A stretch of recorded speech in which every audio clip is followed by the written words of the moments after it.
দেশভাগের যন্ত্রণার স্মৃতি। ওয়াকফ অশান্তি ঘিরে অগ্নিগর্ভ হয়ে ওঠা মুর্শিদাবাদ থেকে রাতারাতি ভিটেমাটি ছাড়তে হয়েছে বহু মানুষকে।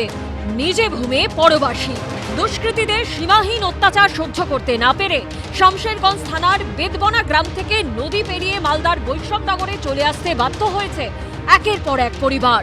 তাদের সকলের চোখে মুখেই এখন একরাশ আতঙ্ক আর উদ্বেগ। এই ছবি বৈষ্ণবনগরের পারলালপুর হাই স্কুলে করা ত্রাণ শিবিরের।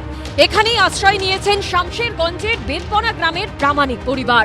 এক পরিবারে 15 জন সদস্য, সকলেই এখন এই ত্রাণ শিবিরে। পথে বসেছে পরিযায়ী শ্রমিকের পরিবার। তারা প্রশ্ন তুলছেন তাদের অপরাধ কি ছিল।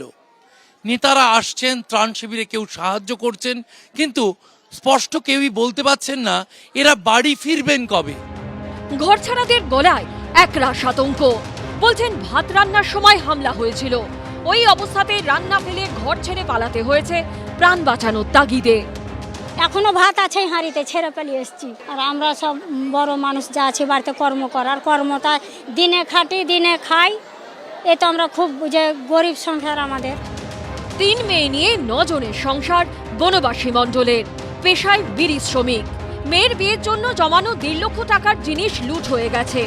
সেই কথা মনে করলেই কেঁদে ফেলছেন মাঝবয়সী এই মহিলা। যাদেরকে দাদা বলে ডাকেন, জ্যাঠা বলে ডাকেন, কাকু বলে ডাকেন, তারা বাড়িতে এসে তাণ্ডব করবে ভাবেননি বনবাসী মণ্ডল।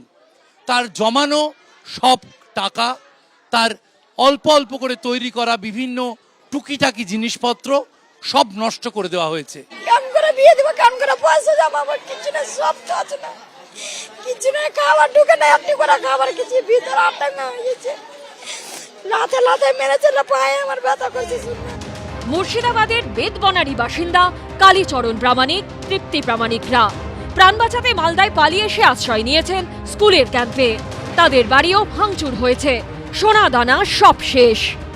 ঘর বাড়ি সব পুড়িয়ে দিয়েছে, সোনা দানা সব চুরি করে নিয়েছে, সব ঘর বাড়ি ছিনতাই করে নিয়েছে, সব মারধর করেছে। পুলিশেরা শুধু চলে যেতে বলছে। কি বলছে আপনাদের? ওরা বলছে যে এখন ওর কোনো অসুবিধা নাই ওখানে, ওখানে আপনারা যেতে পারেন তাই বলছে। ঘর বাড়ি যা পুড়িয়ে দিয়েছে তা আমাদের ক্ষতিপূরণ দিবে কি দিবে না, ন্যায্য বিচারে।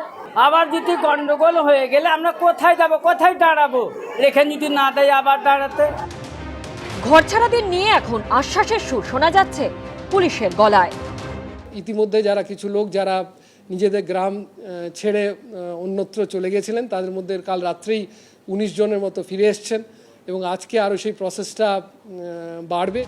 কিন্তু এদের ঘরছাড়া হতে হলো কেন? এর জবাব কে দেবে? এর দায় কে নেবে? শিবাশিস মৌলিক ও করুণাময় সিংহের রিপোর্ট, এবিপি আনন্দ।